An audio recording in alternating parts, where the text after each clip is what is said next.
So I would very much like to welcome everybody this evening to the Color Research Society of Canada's Kaleidoscope lecture. We're very happy to have CC Hart with us tonight, or this morning, or this afternoon, depending on wherever you are.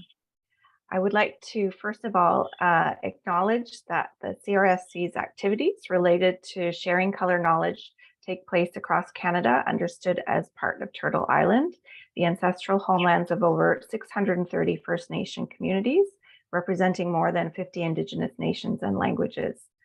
We work to respect, affirm, and support where necessary the inherent treaty rights of all Indigenous peoples across these lands and waters.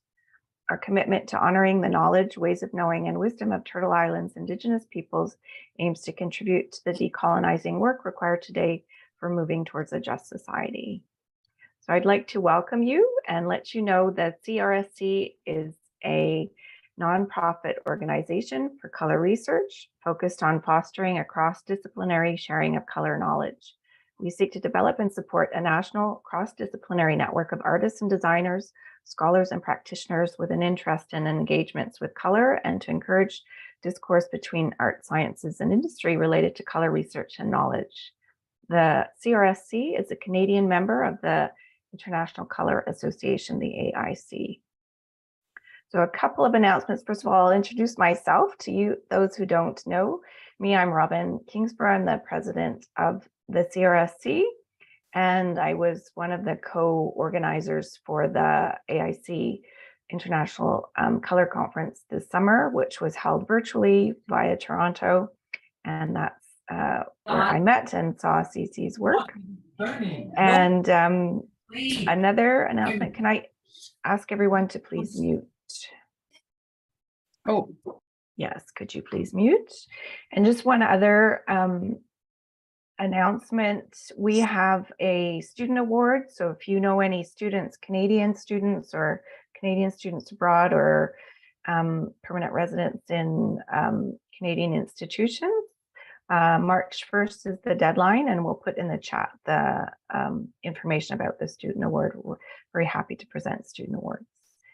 And please now let me welcome CC. So CC Hart, MFA, is a neurodiversity advocate, artist, author, and manual therapist. Her senses are intertwined via synesthesia, a neurocognitive difference, which informs her writing, her visual art, and her long career in manual therapy. She's a founding board member of the International Association of Synesthetes, Artists, and Scientists, where she serves in the role of secretary. Her artworks have been exhibited in Spain, Russia, Belgium, and the USA. CC is continuing to learn how her divergent brain creates both opportunities and obstacles, and she supports the argument that neurodiverse traits represent part of the spectrum of human somatosensory, intellectual, and cognitive experience. I'm especially welcoming CC and congratulating her for she's the winner of the CRSC AIC 2022 Sensing Color Award. The poster that she presented at the conference last June best embodied relevance to the conference theme, that's in color, and encompassing design and aesthetic considerations. So please join me in welcoming CC. And again, once again, please turn off your mics, mute yourselves. You can have your video off or on, it's up to you. And afterwards, we will come back and have questions and have a conversation so we can unmute together. So thank you, CC. Robin, thank you so much. I am really honored to be here. And I do want to say that you could have knocked me over with a feather when I won the Sensing Color Award. It was such an honor to participate in the AIC conference in Toronto in June of 2022, and I'm really thrilled to have this opportunity. I also want to say before we start that my office is situated on Ohlone land. This land has never been ceded, donated, or sold, and it still inherently belongs to the Ohlone people. My name is Carolyn CC Hart. I go by CC. There's a reason for that. If you do a quick Google search for Carolyn Hart, you are going to get a wonderful author who writes mystery novels. She and I are not the same person. I occasionally get her mail. I wonder if she sometimes gets mine. So I use my first two initials. My name is Carolyn Kane Hart, and so I go by CC. And I am a synesthete and a neurodiversity advocate. I have multiple forms of synesthesia. We would call that polysynesthesia. And I think what we'll do is I'm going to get my slideshow started so we can talk about synesthesia, about what it's like to see the world in color, and to specifically talk about anatomy in color. I have been a manual therapist for 30 years. I'm actually speaking to you tonight from my office, where I work with a variety of different types of injuries and soft tissue dysfunctions. Some people refer to me as a massage therapist. I often use manual therapy as a distinction because my work is highly therapeutic. I don't do any of the fancy foo-foo stuff like hot rocks and aromatherapy. I think they're awesome. I love to receive them. It's just not what I do with my work. I work a little bit more like a physiotherapist. And so in that, I end up getting to see a lot of X-rays and MRIs. And for me, those grayscale images appear in color. And I'll share with you why that is. So if you can just give me the briefest moment. I'm not always the best at getting these pieces going. I'm going to screen share. You poor people are going to have to see my absolutely horrible, miserable desktop for a moment. This is what it's like to have ADHD. And here we go. Let's see if I can get rid of this. There's a way to get rid of this. Hide floating controls. There we go. Perfect. So I'm really glad to be here with the Color Research Society of Canada. Once again, I'm thrilled to present to you Bone Stories. Let's see if I can figure out how to get myself going through this. So let me just drop this down here. So, Bone Stories, Synesthesia, Neurodiversity, and Anatomy in Color. So for those of you who are not familiar with the term neurodiversity, neurodiversity was coined by a woman named Judy Singer in 1998. I have a tremendous amount of respect for this woman for both her research and her steadfast commitment to the neurodiversity community. The idea of neurodiversity is that there is a spectrum of neurocognition that encompasses things like intellect, one's capacity to attend, social motivation, learning, mood, all the different ways that our brains work. They exist on a spectrum, and people can have very different capacities to function. So the neurodiversity movement fosters ideas such as social inclusivity and assistance in the workplace, help with activities of daily living, occupational and career training, things that support individuals with neurodiverse tendencies. For me as a neurodivergent person, massage therapy has been a godsend career. As a manual therapist, I work in a quiet room all by myself with one person at a time, which gives me the bandwidth and the space to focus and attend. I think some of you might have just had a little glimpse of my desktop on my computer. It's like literally scattered with all kinds of art images right now and ideas that I'm working on. It's sort of the microcosm of what's inside my brain. And so my career has been one that has supported my neurodiversity. It's also supported my art and my synesthesia. And so for anyone who wants to learn more about neurodiversity, I highly recommend you look up Judy Singer, look at her research, and look at her other work. So synesthesia, what is synesthesia? It's this wonderful word that comes from the Greek syn, union or to join, and thesia, senses, sensation. Synesthesia is a neurocognitive trait. It is not an illness. It is not a disease. It's a neurocognitive trait where sensation produced in one modality, like vision, produces a stimulus in another modality, like sensation.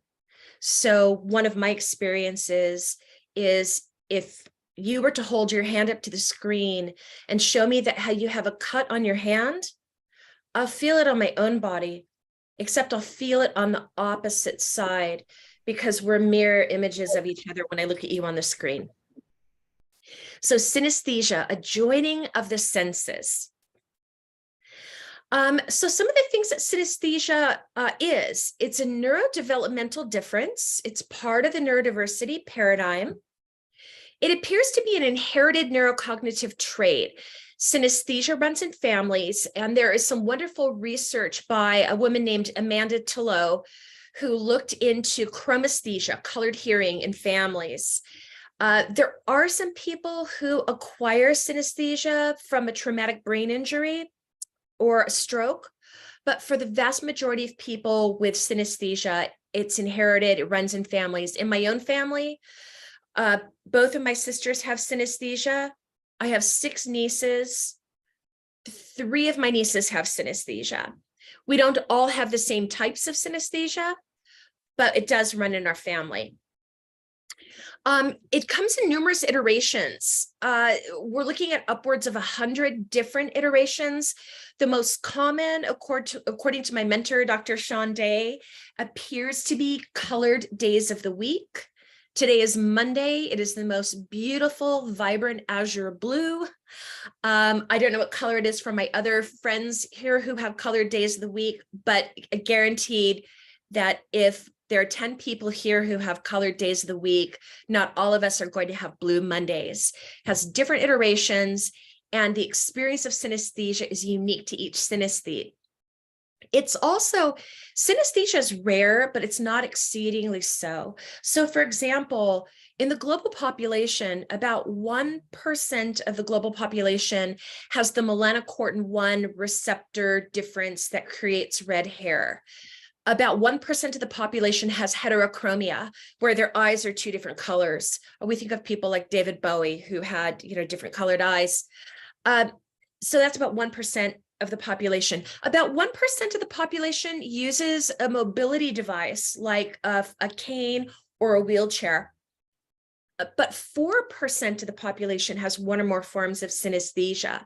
So the next time you're in a crowded environment and you notice somebody using a wheelchair for mobility, and you notice a little child with red hair, just know that there are people in that room who have synesthesia, probably far more than have red hair or who are using an assistive device. So synesthesia, it's rare, but it's not exceptionally rare. So some of the things that synesthesia is not, it's not made up, it's not imagined. Functional MRI research illustrates that synesthetes have brain differences. We have differences in the way that we process sensory information. The way that these studies are enacted is like a typical functional MRI. A task is completed while the brain is being imaged, and it would show that someone like me, who sees all of my numbers and letters in color, if you asked me to read while I was in the MRI unit, the part of my brain that processes language and the part of my brain that processes color would resonate at the same time. They would both light up. Synesthesia also is not inconsistent or capricious. Synesthesia overwhelmingly is a fairly consistent and uniform experience. So for example, my letter S is the most beautiful shade of like a sapphire blue. The illustration here that has synesthesia in a number of different colors is not a good example of synesthesia. Why? Because the S is in 3 different shades and the E is in 2 different shades. And the internet is full of these attempted illustrations of synesthesia that get it absolutely wrong. A better example is the one below, which would be more like my experience of grapheme color synesthesia, where my letter S is always the same color. It might change a little bit in context, but it's always blue. My E's are always bright pink. They get a little brighter in a word where there are 2 E's together, like week, but overwhelmingly my E's are always pink. For this person, their E's are always green. So this is a much more accurate example. And if you do a small public service for all synesthetes, never use these examples above that show the letters in just sort of capricious colors. They might look interesting aesthetically, but that's not what synesthesia looks like. So this is from Dr. Sean A. Day's website, and it is a table of the ways in which synesthetic inducers, such as emotions, flavors, graphemes, kinetics, lexemes, musical notes, musical sounds, the way that these inducers might have a concurrent of, such as for someone like me, pain creates a color, and graphemes also create a color, and musical notes create a sensation on the palm of my hands. And so you can find this table on the website for Dr. Sean A. Day. The URL is down there at the bottom, but it gives you a sense of 75 different types of synesthesia. Now, this is from a sample of about 1,250 people. As we're continuing to learn more about synesthesia, I expect we'll have more comprehensive data, including some of these areas that are blank right now. It's not that there isn't such a thing as sound possibly having a correspondence to kinetics. It's that there wasn't somebody with that form of synesthesia in the sample size. This is another example from Dr. Day's website of how common it was to find various forms of synesthesia in their sample study. And so some of the more common forms of synesthesia, like time units to color, 23% of the synesthetes in this group had time units to color. And so for me, my hours of the day, my months of the year, my days of the week, hours of the day, days of the week, months of the year, and years themselves have colors. And for those of you who want to look a little bit more in detail at this sort of spread of different synesthetic types, you can find this on Dr. Day's website. So this brings up for me the concept of ideesthesia, which Dr. Danko Nikolic does a lot of really interesting research concepts on this. One of the reasons why I like to add ideesthesia to the conversation is because color itself isn't particularly a sense, right? The sense is visual, but why are there so many color concurrents? Why do so many synesthetes seem to have a color component to their perceptual difference? And in Danko Nikolic's studies, he has come up with a proposition that a more accurate name for the phenomenon of synesthesia is actually ideesthesia, which is the sensing of concepts and not simply a perceptive difference based on sensory information. I also am going to suggest for people who are interested in learning more about ideesthesia, look at Danko Nikolic's studies. He's a pretty fascinating guy. So why do some people have synesthesia? I'm a big fan of the neonatal hypothesis. And the neonatal hypothesis goes something like this, that inherently synesthesia is a normal phase of development. I've heard some researchers say that we probably are all synesthetes when we're little tiny babies, and that we experienced our sensory input in sort of undifferentiated ways until we're about 4 months old. Then the idea is that some critical period of development that probably has to do with synaptic pruning, the senses become more modular so that we have a more efficient brain, so that we're seeing with our eyes and tasting with our tongue and mouth and hearing with our ears. In adults who have synesthesia, this modularization process has gone awry. Some researchers think that this might be autoimmune. and that an autoimmune component disrupts the process of synaptic pruning in infancy, yielding a person who has developmental synesthesia in childhood that carries over into adulthood. If you're interested in this hypothesis, I highly recommend looking at the work of Duncan Carmichael and Julia Simner in Frontiers in Human Neuroscience. I'll post this article to my website for those of you who want to follow up on it. It's a really fascinating opinion piece. So this is one of those ideas that comes back to me over and over again, because people will say, oh, synesthesia, it's a superpower. And, you know, there are some ways that having synesthesia is a pretty awesome way to be in the world.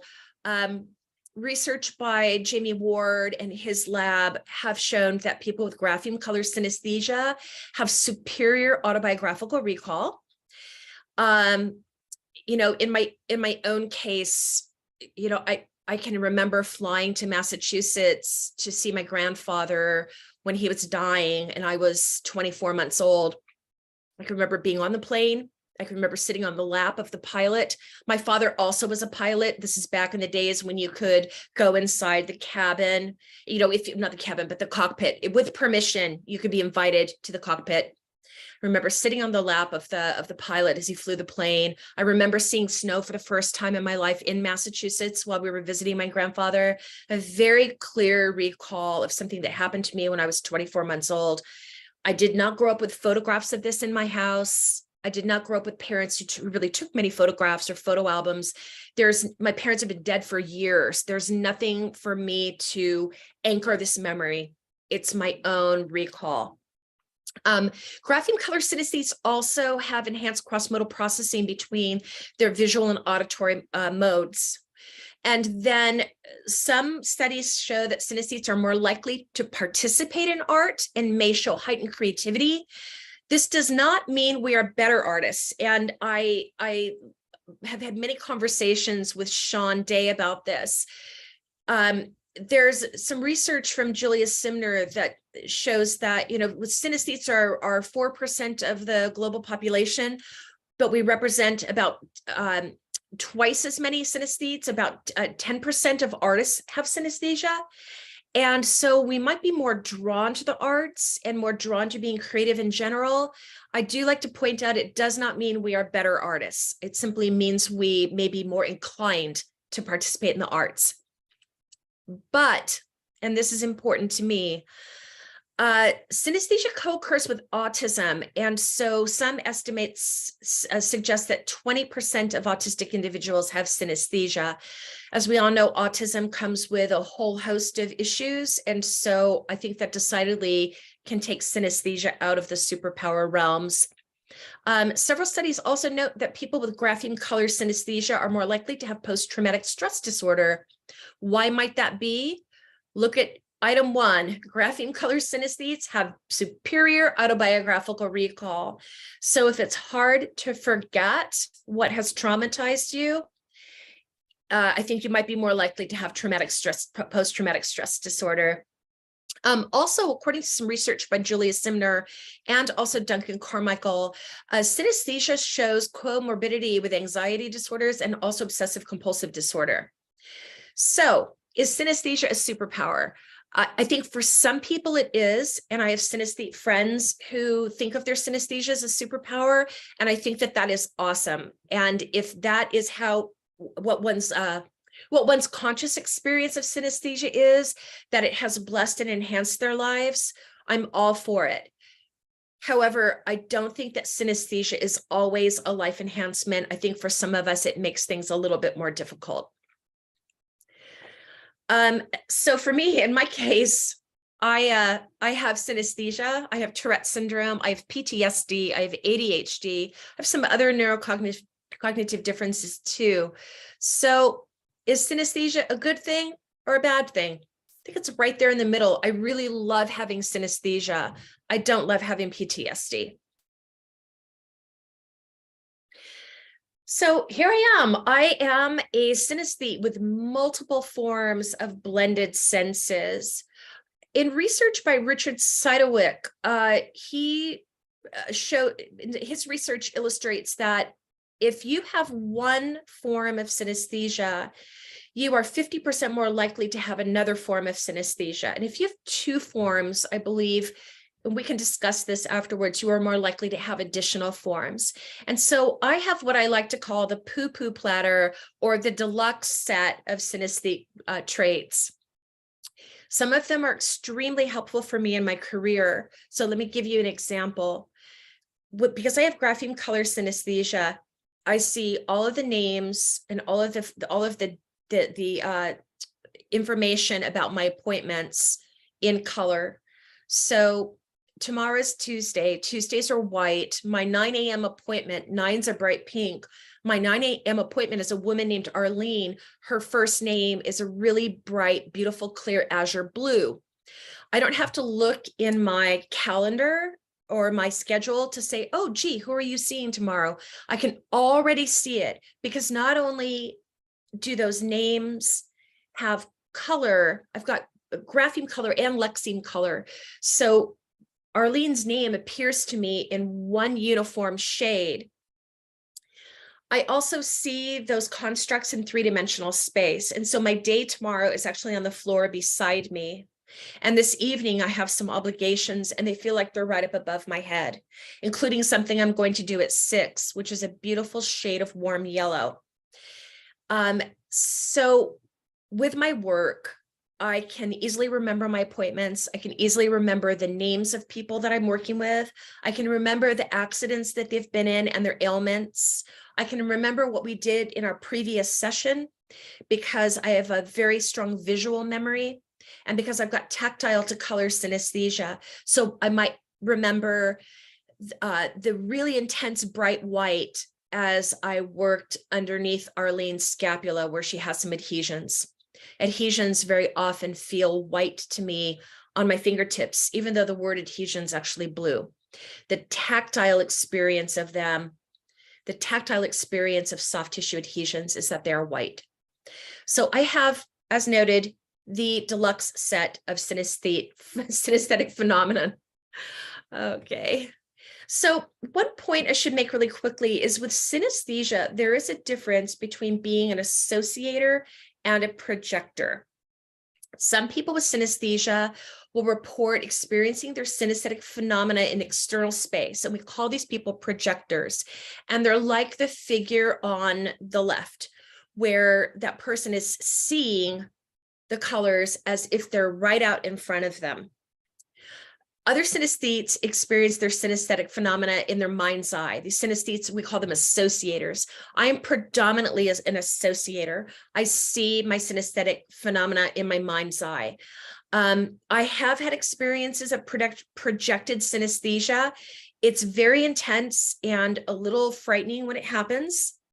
And it's more likely to happen when I'm extremely tired, when I'm jet lagged, which is just another form of being extremely tired, when I'm overly caffeinated, which I only do when I'm extremely tired, when I've had a fever, and I've occasionally had projected synesthesia with cannabinoids. Not a big fan of cannabis because THC gives me horrendous anxiety. So my experiences with it are very limited. And my experiences with projected synesthesia in that environment is really limited. When we get to the point where we're having some conversation, maybe some of the folks here who are projectors can talk about what their experience is like with projected synesthetic phenomena. So grapheme color kind of rules my world. It is the synesthesia that I have the earliest recollection of. I learned to read at a very, very young age. I was 2, and these were, my older sister was learning to read and write, and so I was learning right alongside her. And the numbers and letters on the page had colors, and there are some colors that I look at them and I can say, oh yes, this is obvious to me. This is obvious. So for example, My mother had a dress in her closet with a beautiful full A-line skirt, and it was a bridesmaid's dress, and she never wore it. And of course, she never wore it. She wore it in a wedding, and my little 2-year-old self wanted her to parade around the house wearing it. I loved that dress, and I used to go in her closet to touch it. And so the shape of the letter A is rather like the shape of that skirt. And so when I look at my letters, I see my mid-century American upbringing, where a lot of the colors were colors that we had in our house. The color of our sofa was the sage green of the color Z. I don't really know why, how that fits on or maps onto Z, but it's kind of an unusual color. A lot of the shades I see are almost like half tones. They're very warm. They're in some cases really dulled down. The only true primary color that I have in my grapheme color experience is the letter S. It's almost a true primary blue.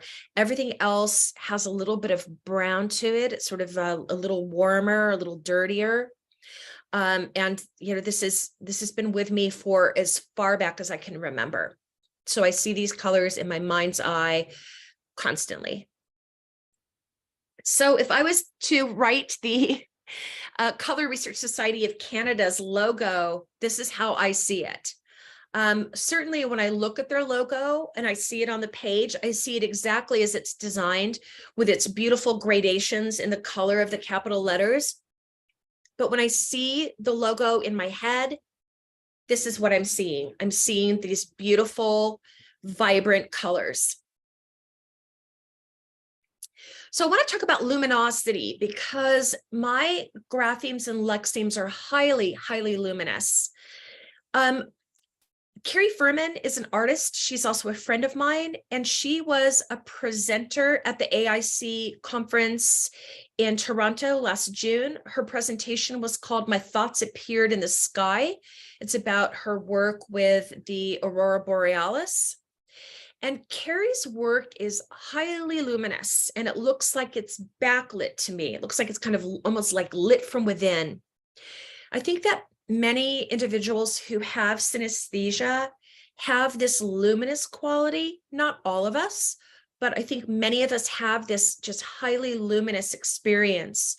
And so when I'm talking about my graphemes, I'm talking about lexemes, talking about my experience of color as a synesthete, it's always highly, highly luminous color. And I thought one of the best ways to demonstrate this to you would be to show you Carrie's work. She's a digital artist and an educator. You can find her work at her website, which the URL is right down there. Maybe somebody can pop that in the chat. Actually, Carrie, maybe you can pop that in the chat so people can find you. So one of my experiences, and what we're here to talk about, are the bone stories. We're here to talk about the experience of perceiving grayscale X-rays in color. How does that work, and how does that happen? So there's some research that indicates that individuals who already have synesthesia will take their synesthesia and map it onto a novel inducer. And so in research on the Cyrillic alphabet versus, well, actually, it's not even Cyrillic, it was glagolitic graphemes, which are a precursor to Cyrillic. They used this research study had individuals look at this kind of archaic alphabet that's not even used in this day and age, unless you're somebody studying medieval Russian writing. The findings study that individuals who would see in the Roman alphabet would see that grapheme as purple. They would then transfer that same shade to the Cyrillic alphabet grapheme. And so even though there's orthographic differences in those two letters, the mapping from one synesthetic phenomenon to a novel inducer, the study seemed to point to the fact that this is something that does indeed happen. A similar conclusion was drawn from research by Danko Nikolic, in which swimming strokes evoked a color concurrent for synesthetes in the study group. Butterfly, freestyle, and backstroke are not modes for pure sensory induction, such as sound or flavor, but instead are conceptual inducers that evoke synesthetically perceived color in two of the subjects.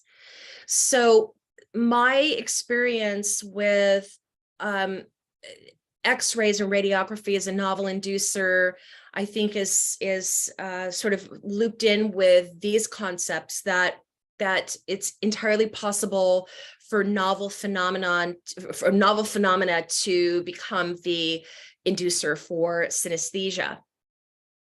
So here's a great example of that. This is a building that I used to work in. The colored lexemes, the names of these rooms are how I perceive them in my mind's eye. And so when I would go to work, I very often worked in the room at the top called Peace. When I would, and this is a yoga studio that has a massage therapy program. And so when I would go to work, mostly in the room called Peace, I would think of the room as being yellow. Now, there was nothing yellow about the room. The walls weren't yellow, the carpet wasn't yellow, nothing in there was actually yellow. It's just that in my mind's eye, that space is entirely occupied by almost like what I would think of as like a yellow haze, highly luminous, yellow fog that encompasses the entire space of that room. The same thing's true with the other rooms in the building. They're all colored by the lexeme. So the lexeme harmony for me is a chartreuse green. The lexeme lotus is like a cantaloupe orange. The lexeme joy is a deep purple. And that room has a very special place in my heart because, like a lot of people with synesthesia, I did not grow up knowing the term synesthesia. I knew that I had some things that I did a little differently. One of my earliest recollections is in my hometown. There was a bridge over one of the streets, and the street was R, like the letter R Street. And the bridge had this kind of reddish orange railing. I remember asking my mom or stating to her, oh, look, they painted the bridge the color of the letter. And my mom didn't really say anything to me. I think she just thought I was, being a little kid saying the things that children say. But it never really occurred to me to ask my mom why my name was blue or why her name was purple or any of the things that might have been a segue to a conversation. Like a lot of synesthetes, I just assumed my sensorium was just like everybody else's. And why would it be any different? Why would mine be any different? I did try to get some help when I was in my 30s because I have really, really strong mirror sensory phenomena, including I get what feels like shocks of electricity down the back of my body. It actually follows a dermatomal pattern. The dermatomes are the nerves that innervate the skin. And so sometimes if I see a really intense injury, I'll feel it all the way around my body, shooting down my dermatomes like electric shocks. It's really, really painful. And I talked with a friend of mine who was a physician, and I said, this thing happens to me. I tried to see if she could kind of help me understand. She didn't really have an answer, and I didn't really know what to do with my experiences, so I just never brought it up again. But I knew something wasn't quite right. And I knew that my memory was a little better than the average person's. I had kind of learned not to use it the way that I used to use it. I used to go to a dinner party and I would be seated next to somebody and she'd say, oh, hi, my name is Kathy. It's nice to meet you. And I would say, oh, Kathy, we've met before. You were at Susan's birthday party 10 years ago. You just come back from Hawaii. You sprained your ankle while you were there and you were reading the Poisonwood Bible. And and people, I think they thought I was like a stalker. And so I stopped like dumping my mental ephemera on people. And so, but I knew something was different. And it was in this room, Joy. It was in Joy where I had a client come in to my office in 2010. She had an injured shoulder. She told me about her injury. And right before she got on the table, she said, you know, I should probably tell you something. Do you know what synesthesia is? And I said, no. And she said, synesthesia is when any one of your senses is tied to another one of your senses. She said, when people touch me, I see colors in front of my face. And so if I gasp, it's because the colors are really beautiful. I promise I'll let you know if you're hurting me. And if I scream out magenta, it's not because I think that's your name. And so we had a little laugh. I worked with her. And when I went home, I could not get off my computer because I had found the word that described my world, synesthesia. So this is what my neighborhood looks like. These are the streets around my home. Even though the asphalt's black, I see them in color. And I see anatomy in color. It doesn't matter if you are a snake or a human. I am going to see your bony anatomy and your soft tissue anatomy in beautiful, vibrant colors. And so that includes individual bones. Like the humerus is always green. Why? Because my H's are green. The femurs always kind of this beautiful kind of bubblegum pink. Why? Because F is pink. F, the first letter in my words drives the color of the word. So this is the difference between grapheme color synesthesia, the F is pink, and lexeme color synesthesia, where the entire word, the lexeme, is pink or green. I see composite bones in color also. So the tibia and fibula are separate bones, but they work together and they're located in the same location in the lower leg. I see composite structures like the skull in color too. I found this on the internet. This was often anatomy charts will be colored to help people distinguish the separate bones. This particular chart had one version that was uncolored and one version that was colored. And I took the uncolored version and colored it in with the colors that I see those bones in. So for example, the parietal bone is a golden yellow. The frontal bone is hot pink. The sphenoid is almost a sapphire blue. The mandible and the maxilla are both a berry color. So how do we go from orthography to art? I got this idea in 2017 at our first IASIS Synesthesia Symposium, where I was talking with Dr. Richard Seidowik about the fact that I see grayscale images in color. So in this image, these are the knees of a teenager. You can see the growth plates. This area where there's a lighter pink at the bottom and a darker pink further up. That black line in between is actually the growth plate, which lets us know that this is the radiograph of a very young person. And actually, this isn't a radiograph. This is an MRI. And on the left is how I see this person's injury when someone says chondromalacia patella. And on the right is how I see it when people talk about runner's knee. There's the difference between the words chondromalacia and the word knee.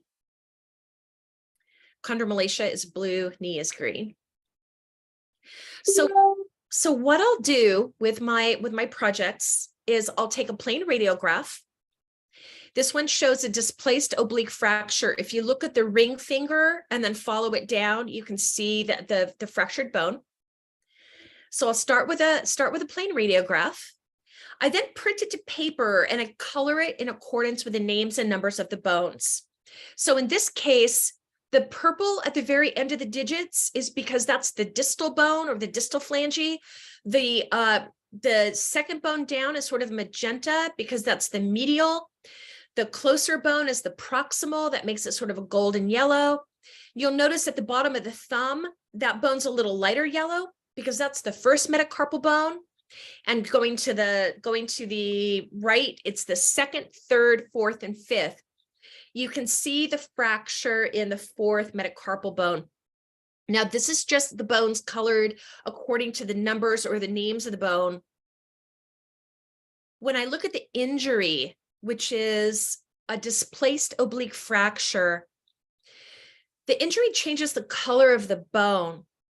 adds the purple of the word displaced, some white from the word oblique, and some hot pink for the word fracture. And so if I was to look at this a plain X-ray that shows a displaced oblique fracture, I would see that injury in these colors. So in my interest in radiography, I just decided that I'd start making some art out of these beautiful images that I have. So this is a radiograph of the tail of the North American beaver that we call Castor canadensis. And what I did is I mirrored that image so we could see a more complex structure. I think it gave it kind of a sculptural quality. Then I colored it in to match the graphemes and lexemes. So on the left, you'll see my numbers 16 through 1. On the right, the bones colored as by their names. They're either sacral vertebrae, caudal vertebrae, or distal vertebrae. And I made that into a nice little piece of art called Castor that I showed in Moscow in 2019. This is another mirrored radiograph, and it shows a fused occipital C1 fusion, and then block vertebrae below that where the C2 and C3 bones are fused together. And what I did with that is I took the very center of the radiograph, printed it to paper, painted it with oil pastels, and then printed it to canvas. And that piece is called Fuse. I exhibited that in Spain in 2018, and it now lives in London with my niece. This is a really high quality MRI image depicting a fracture of the tibial plateau. And this is a really sad injury. This lovely, lovely woman was playing in a meadow with her dog, and the dog came running toward her and didn't stop in time. And it's kind of a bulldog type dog just plowed right into her knee and fractured it. This is the kind of injury that you'd get playing American football, not traipsing in a meadow on a walk. And this is my artwork, Meadow Walk, that is predicated on what I see when I look at that fractured tibial plateau. This is a radiograph, oil pastels, and colored pencil. This is a still image from an MRI that depicts what's called a bucket handle lesion on the left ilium. That's the hip bone. Basically, what we're looking at here is, if you can imagine like your belly button, it's looking at the body straight down into the body from about the belly button. So we can see the vertebral body. That's the thing that looks like almost looks like a helmet. And the two ilia bones, the ilia are on either side.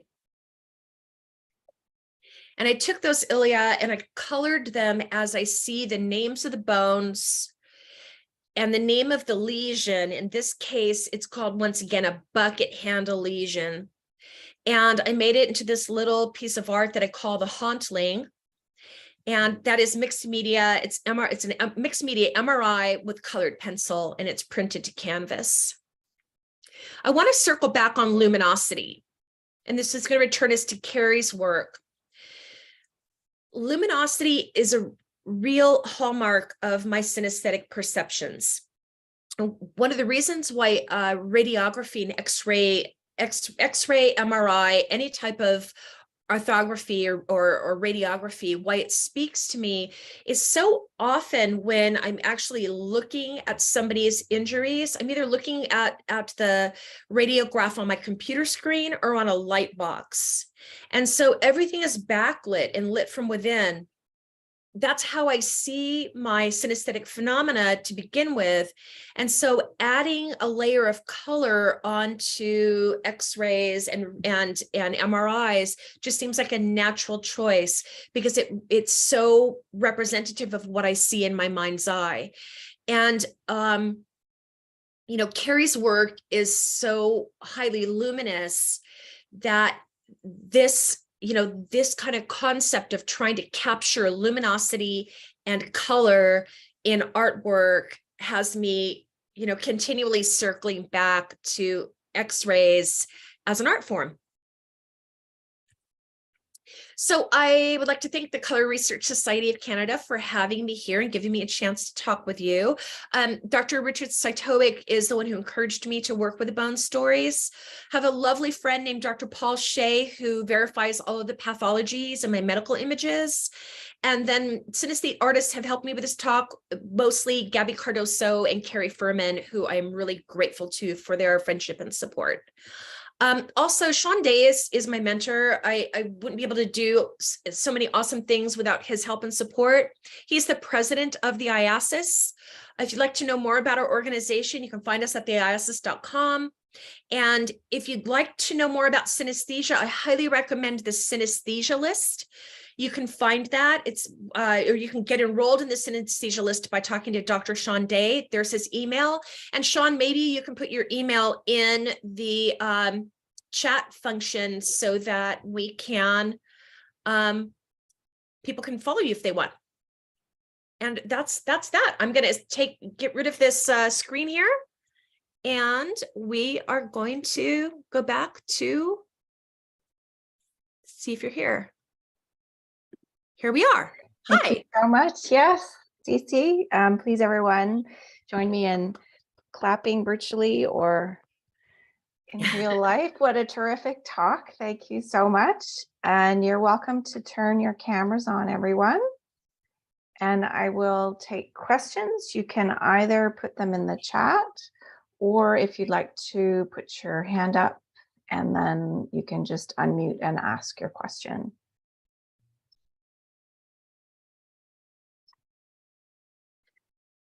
I also wanted to say too, just really quickly, as people are getting ready to ask questions, some of my Cine family is here, including Carrie Furman, whose work I alluded to, and Dr. Sean Day is here, and some other synesthetes who, for people who are not synesthetes, who might have questions about synesthesia, we can have a lively conversation. CC, I have one question for you. With the colors that you see on the x-rays or MRIs, when did you realize that it was your lexemes giving the color, or did that sort of come all at once, or did you notice that you saw colored x-rays at the beginning and then figure it out? Or yeah, so the lexemes, because lexeme synesthesia has always been with me, if we go back to that yoga studio with the classroom, the blueprint of the building that has all the colors, I started working in that building in 2006, and I don't work there anymore, but that room was yellow even back then, in the same way that it's really funny. My parents' car when I was a small child was a Ford station wagon. It was white. I still see it as the car's pink because it was a Ford, you know, and my F's are pink. And so I knew lexemes had color long before then. When I started to recognize those lexemes getting mapped onto the body was when I was in massage school. One of the tools we used is a book called the Anatomy Coloring Book. And in that book, it has all of the musculoskeletal anatomy, and it has a list of suggested colors, like, you know, color the gastrocnemius blue, which of course the gastroc is not blue, it's green to me. And so I remember looking at that suggested list and I was like, I'm not doing this. Like, I'm not doing it this way because this makes more sense to me. Even though I didn't know that I had this term synesthesia, I already had this inherent sense that certain words had certain colors, and that meant certain things, certain objects were certain colors. And so when I first started, I worked in a physical therapy clinic for many years where we would have people come in who had been in horrible car accidents. In fact, that bucket handle lesion that I was talking about, this artwork right here, that bucket handle lesion, that's the type of injury people get in motor vehicle accidents. And so I already knew when I looked at something like that, it'd be like, oh, bucket handle, I can see the green and the red there. Look, there's the vertebral body. I can see the vertebral body. The vertebral body is red. Like, it was already there. I just, you know, there's a lot of second guessing that I think happens for so many synesthetes, because they might say something to their friend. I don't know. They might say something to their friend Fiona, such as, oh my God, I love your name. It's so pink. It's gorgeous. And back before synesthesia was something we were talking about in, contemporary culture, I mean, people would have looked at that as kind of being, like a weird thing to say. And so the lexemes have been with me since I was a little child. The mapping on the color of X-rays happened only when I learned anatomy.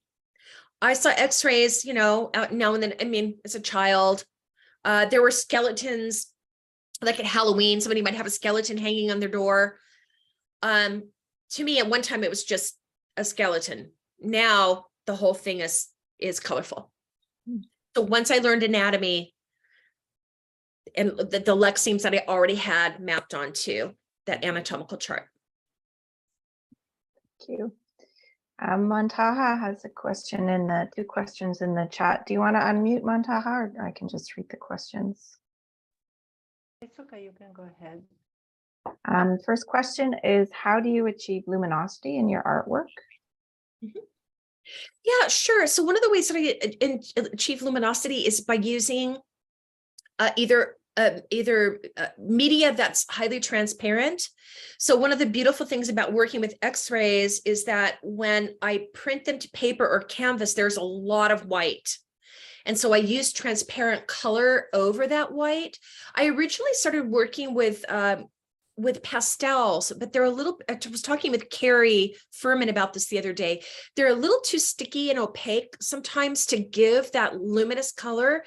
And so I often use either watercolor or color pencil, or if I do use oil pastels, I brush them so that they're really ground into my canvas and let that white canvas show through. So that's one of the ways that I try to achieve luminosity. And then there was there a second part of the question? Just a second question. How do you use your color lexemes and graphemes in therapy? Do the colors you see influence the therapy you give? Yeah, so that's a great question. I have touch to color synesthesia. So I'm less likely to use like my graphemes or my lexemes, although, it is very helpful to be able to if I forget the name of a muscle that I don't work with very often. So for example, there's a really deep neck muscle called the longus colli. I don't work with it very often. And I might be working on someone's anterior neck and be like, oh, what is that little muscle right there? I know it's orange. It's an orange muscle. What are the orange muscles? And then it'll be, oh yes, longus colli. Longus colli is orange. I might use it as a memory tool, but I more often will use touch to color. Tissue that is really dense, like scar tissue, is often white, very bright white. And I'll mobilize it until it turns pink, or until the person is like, I can't handle any more of this, or until time is up. Soft tissue that is highly inflamed will often feel green to me when I touch it. And we don't want it to be green. Green means it's, especially like if it's puffy, if there's edema or it's waterlogged, even though the word edema is pink, the tactile sensation of it is green. And so we'll often work with people until the green is gone. So I do employ touch to color in my work quite a bit. It's also been really hard because I work with people who are injured, and I get a lot of sensory phenomena from that. I get a lot of mirror sensory phenomena, but it's a good thing that I have working in my office by myself, as instead of in a medical clinic, I've got a lot more control over who I see and how I work with them. Thank you. Yeah. Jackie, do you want to unmute? You have your hand up. I am mind blown. That was, I'm just in awe. Thank you so much for recording this. I'm going to have to listen to this like 50 times to absorb it all. Thank you. I'm just curious, as an interior designer, how would I serve someone with your very interesting experiences? Does that affect how you surround yourself with color? Yes, this is a great question. It truly does. And as you can probably tell, I am color obsessed. Let me show you what I'm wearing. Da, da, da, da, da, da, da. art on my walls, everything in here is really colorful. But synesthetes often, what I have found, and the synesthetes who are here can attest to this, we can be really persnickety about shade. Like it has to be just that right shade of orange. But Christy Gurley, who's in the chat, just gave a big thumbs up, has to be the right shade. It has to be the right texture, the right luminosity. Corey Young, I'm just going to tell you, I can see that your iPhone is on. You got to mute yourself, girl. Corey's a very dear friend of mine. So I will try. I don't know how to do this.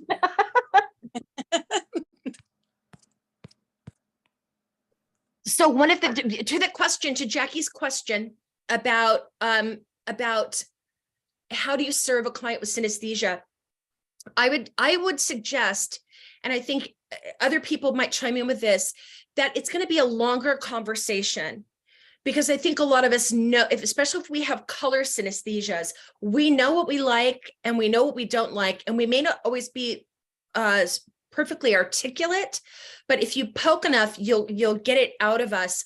I absolutely cannot stand the color that Pantone calls opaque couche. Sometimes it's called the world's ugliest color.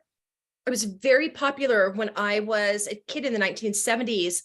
It's a mixture of green, brown, and gray.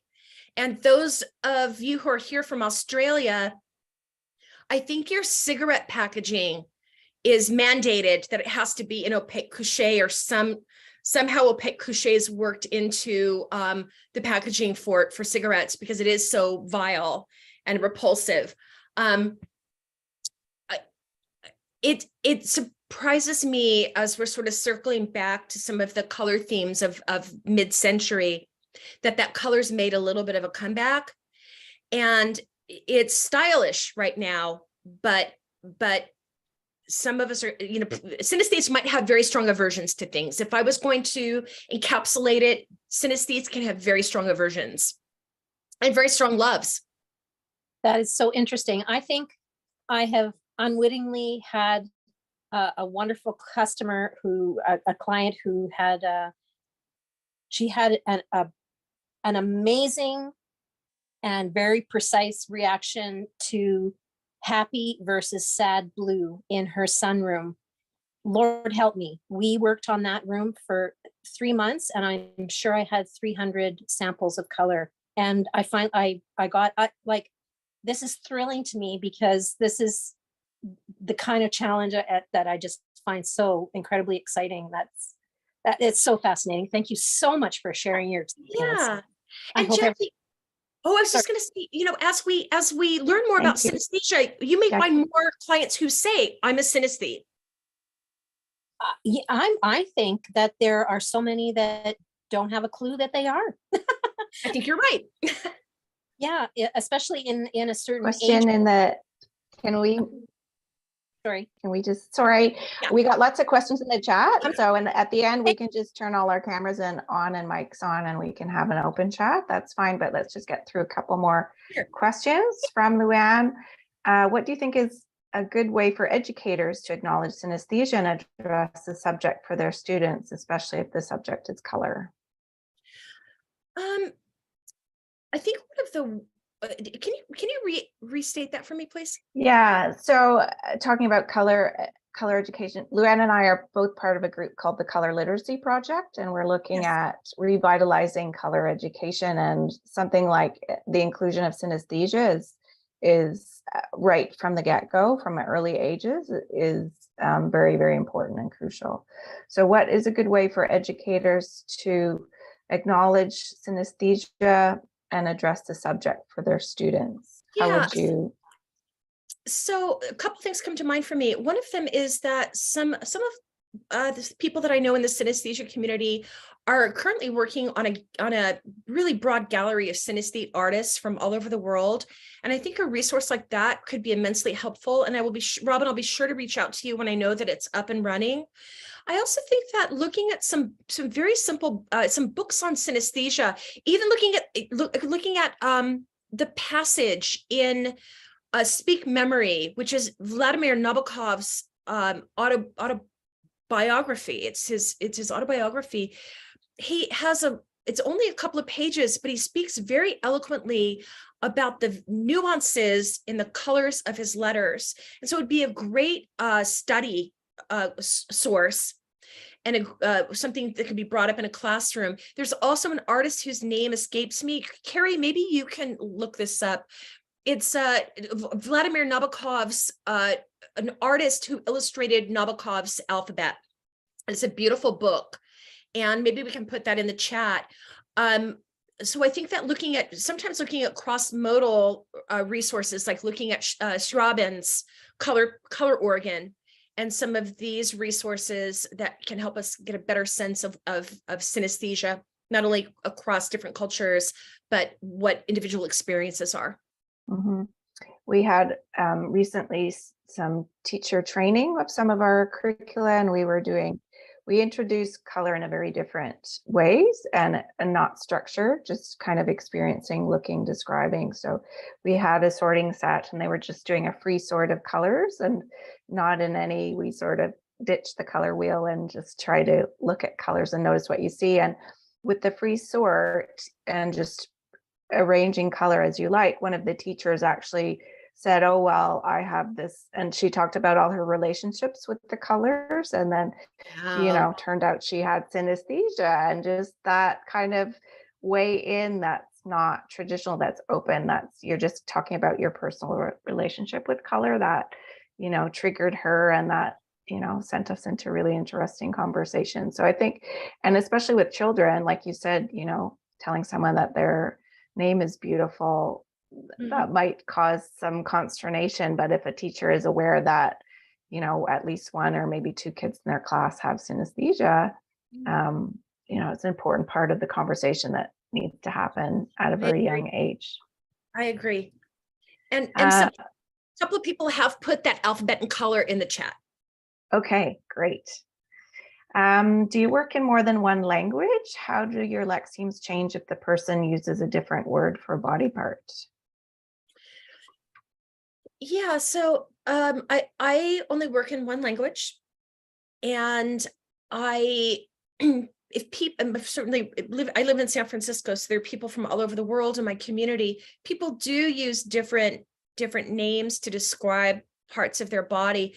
It's funny, people will say to me, oh, my shoulder really hurts right here, and I feel it when I'm playing tennis. And I hear the word shoulder, and of course it's a lovely blue word, but I'm immediately honing into where they're touching themselves and mapping anatomy onto that. And so I'm like, okay, she's just told me that she hurts in the white area, even though she used a blue word. I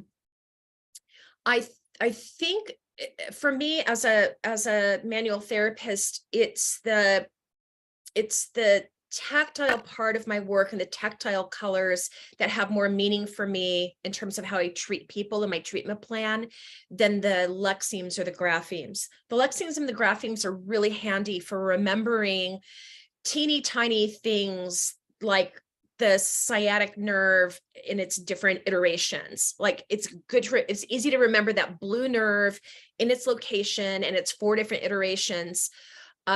But it's more the touch to color that informs my work.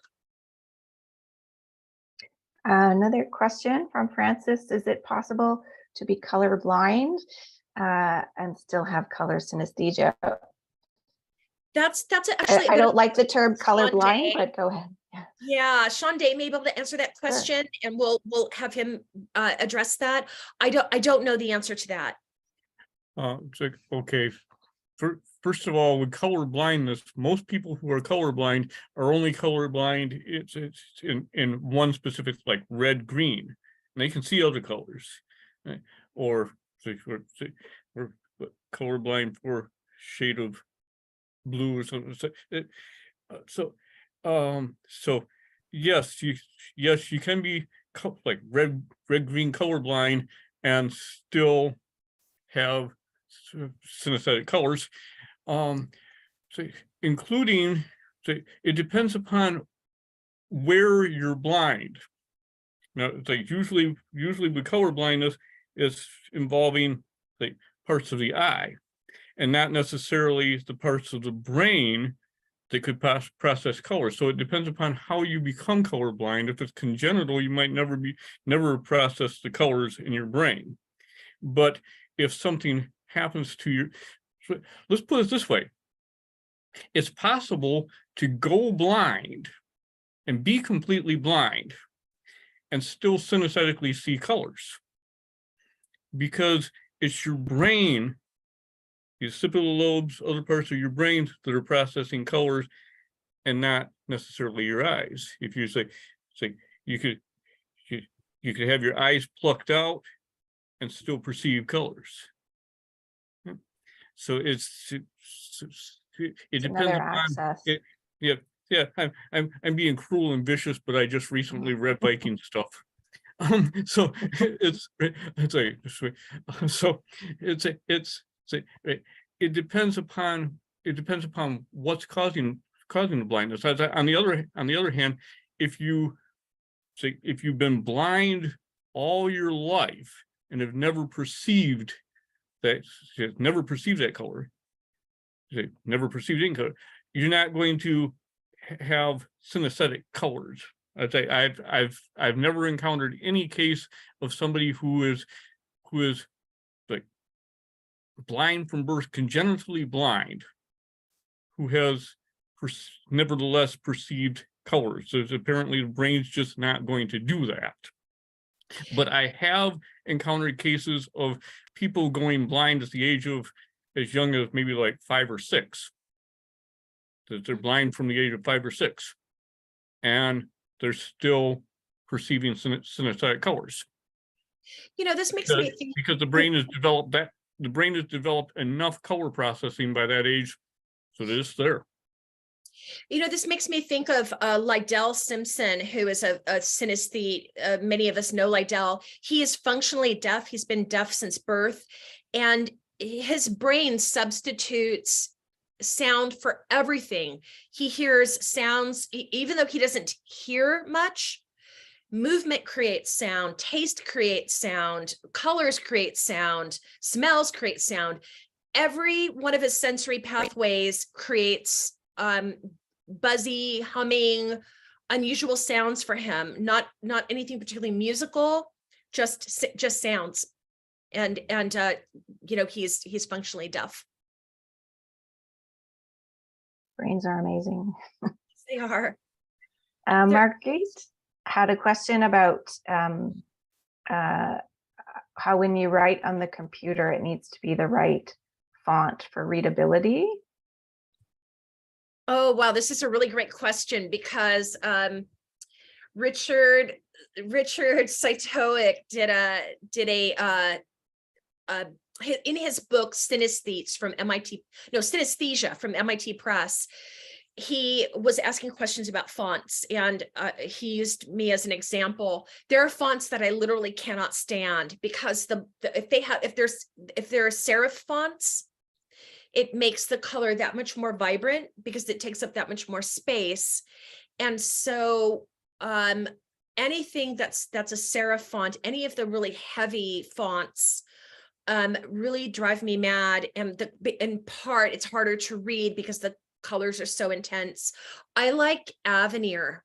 I'm in love with Avenir. Like Adrian Frutiger is like the hero to me, because the Avenir font is so elegant and so beautiful and so sparse.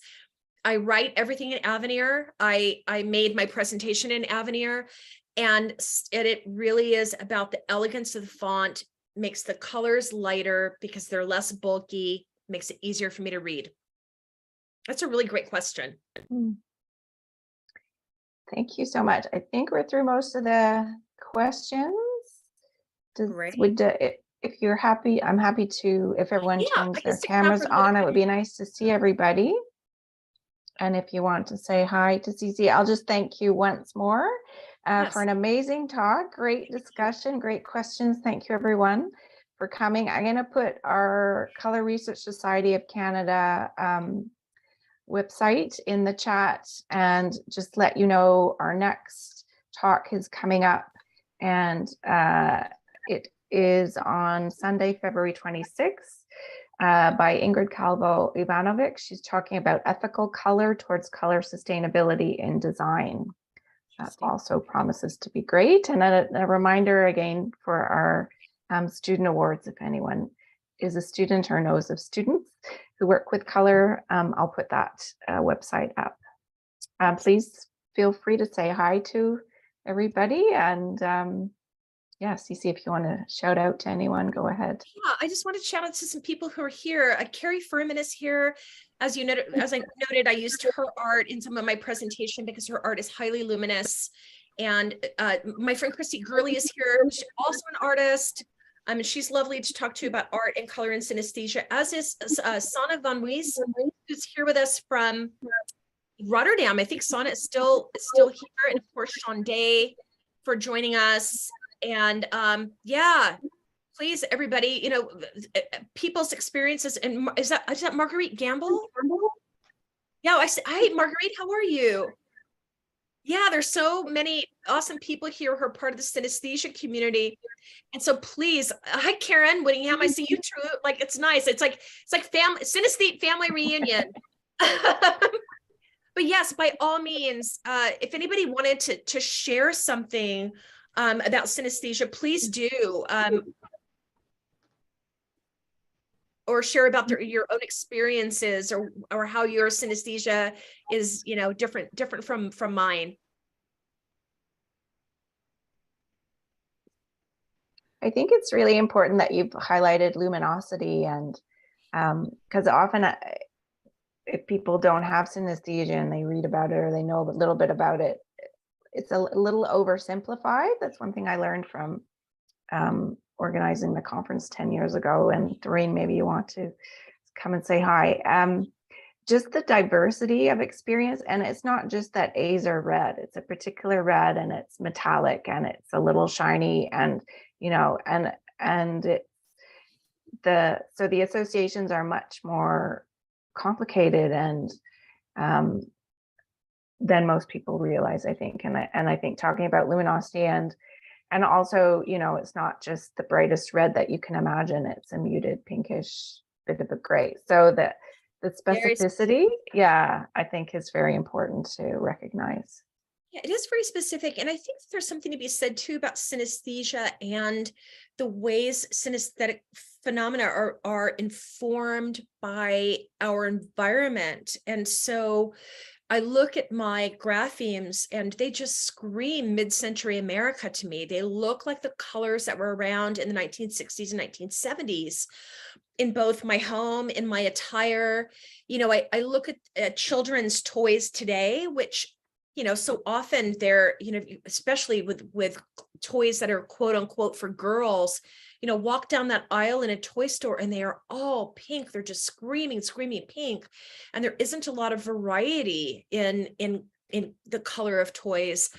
And for me, as a small child, I was very attracted to different types of toys. In fact, my favorite toy when I was 6 and 7 was a triceratops that actually marched forward with its horns, which just wonderful. And it was sort of a muted gray. And so I do think there's something to be said about the color diet that we give ourselves, and the way that color diet, probably the diet that was given to us as children, probably says something about the ways we'll perceive our synesthesia. There's a question in the chat and some people responding to that about, can you learn to become a synesthete? Yeah, I'm going to turn this over to Sean in a moment because he's really good at answering these types of questions. I would say overwhelmingly the answer is probably no, that it's neurodevelopmental. It starts in childhood. It's, you know, or infancy, actually. It's consistent over time. And as noted in my presentation, there are also some psychosocial costs to having synesthesia, that we're more likely to be autistic, we're more likely to have anxiety, we're more likely to have OCD, we're more likely to have PTSD. Some people do get synesthesia from traumatic brain injury or other neurological traumas like stroke. But but in regard to actually training your brain to be synesthetic, I almost feel like it's a less organized brain in some ways. It's a brain that doesn't, I mean, even as I'm talking about things not being the right shade of blue or the right shade of green, that sort of hyper connectedness in some ways defies some categorizations. And so I don't know, Sean, what do you think about teaching people to have synesthesia? Well, going on back to what you said beforehand, becoming a synesthete. No, you probably don't want a bullet in your head or to have a stroke or something like that. And your chances of getting synesthesia from that are pretty rare anyway. Right, so you don't want a traumatic brain injury. There's drug-induced synesthesia, but that's very temporary. It's usually dangerous. It's fairly stupid, and it's just okay. So now there is the possibility of attaining synesthetic experiences through meditation or trance, right? You're probably going to have to train yourself for like 4 or 5 years at least, and usually in trance, you're not going to, you're almost never going to get there. You could, I say, as an aside, I'll mention that if you are a congenital synesthete, going into trance usually doesn't really help your synesthesia that much. Been there, done that. It doesn't seem to do it, but you could learn through meditation or such. And some people, like Buddhist monks and such like that, they do on rare occasions experience synesthesia. It's okay. Now, first of all, it's very rare, but here, and CC alluded to this, I'll bring it up again. The big difference is, all right, if you are a 40-year-old person who at the age of 40, after 5 years worth of meditation, you suddenly one day or one evening have a synesthetic experience. It's your first time at the age of 40, right? Okay, so there you are experiencing synesthesia this evening, right? Okay, that type of experience is qualitatively so different than having experienced synesthesia just about every day of your life since at least the age of 5. So, right, in other words, you've experienced synesthesia for the last 35 years of your life. At the age of 40, you're still experiencing synesthesia every day, and most of those experiences are so mundane, quotidian, trivial. It's because it's the same thing every day. The color of the letter A is always the same color. The color of the flavor of coffee is always the same color.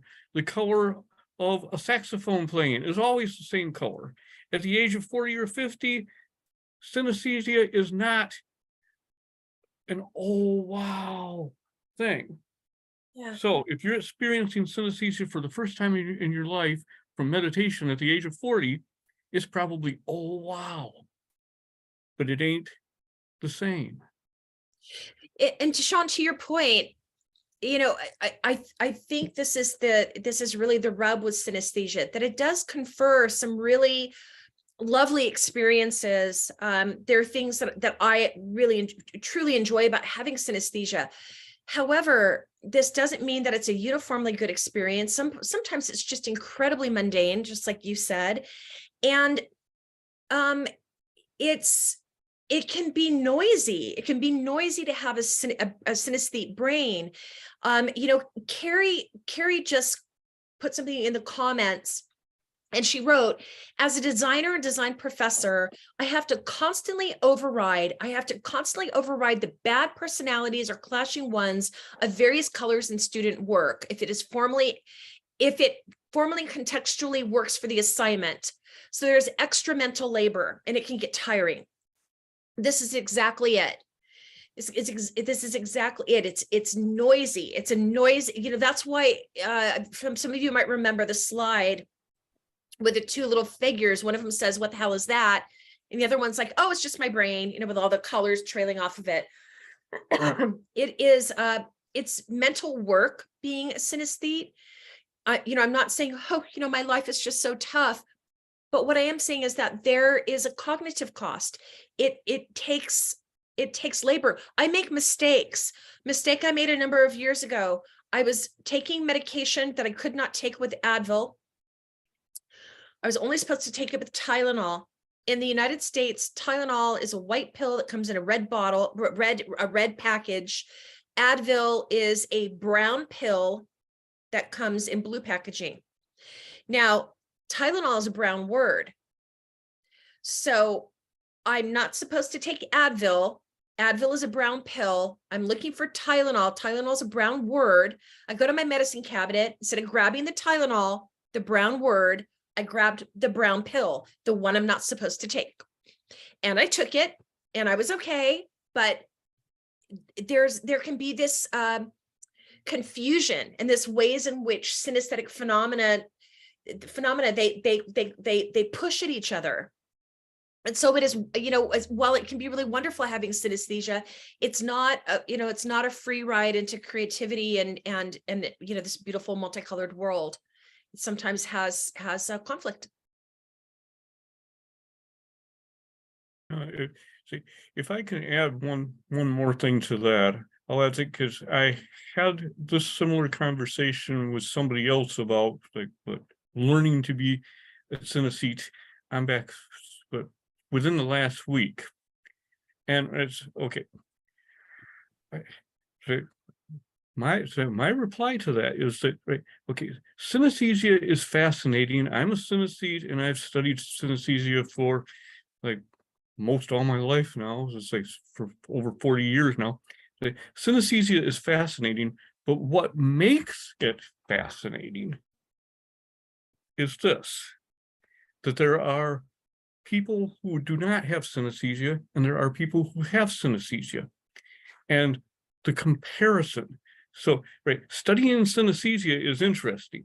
Studying the brain and what all possibilities there are for like neurodivergence, different brains, that's far more fascinating. So say, instead of wanting to be a synesthete, rejoice in what you are. Yeah, absolutely. Take pride.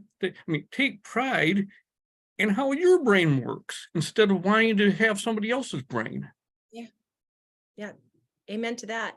Hey, listen, everyone. Unfortunately, I actually have to go to work. I work with a lot of my clients at night. And so unfortunately, I've got to see somebody at the yellow hour, which is 6 o'clock, which is coming up. It's been incredibly, such a delight to be here. And Robin, once again, I am so honored. I literally, as noted, you could have knocked me over with a feather when I won the Sensing Color Award. It was such a joy to participate in the AIC conference and to be here today with the Color Research Society of Canada. Well, thank you so much, CC, and your work really adds to the dimension of sensing color and for people with and without synesthesia. And I think one of the reasons people without synesthesia are so fascinated by it is that I think there's a universal component to it. So it is tapping into something that's very primal. I did have one synesthetic moment. I don't have synesthesia, but I was in a deep meditation and yoga class about 20 years ago, and they had a gong, and I can still see the one color, and that was it. So that was my okay. And Nicola talks about this. It's called one-shot synesthesia. I will send you a link to a paper about it. Okay. Sounds great. Beautiful. Well, thank you again. And thank you everybody for joining us. And please, join us for future talks. This is being recorded. We will post it on our website, and our website link has gone up in the chat. Beautiful. So good night. All right, everybody. Thank you again. Bye-bye. Thanks. Wonderful. Thank you. That was great. Bye.